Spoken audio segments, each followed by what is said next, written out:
But its origin is supposedly from Australia, where it's basically the king tides were causing some higher than normal surf conditions in certain areas, and so some relatively famous surf areas were suddenly safer to surf over, where there's normally like lower tides would cause you to collide into the reef. And so as a result, in certain areas during the highest astronomical tides, those areas were safer to surf in and had some pretty gnarly conditions. So as a result, they called them the king tides. Can you explain scientifically how the sun and the moon are influencing our tides?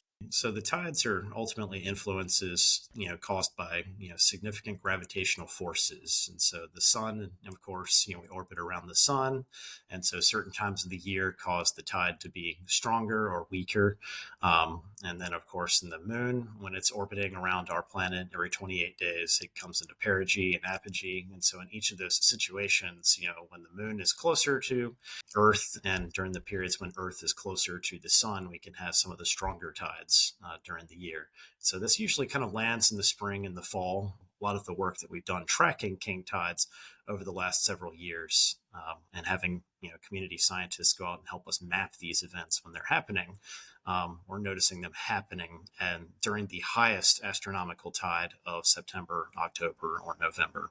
Does water temperature or salinity or time of year matter as far as what's going on with the actual ocean? It does to an extent. All these are important factors. For example, like, water, of course, occupies more space when it's warmer.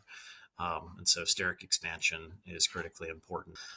So the influence of the temperature of the ocean is important. Salinity, of course, as well, can play a factor since it does change the density of the ocean and its ability to move.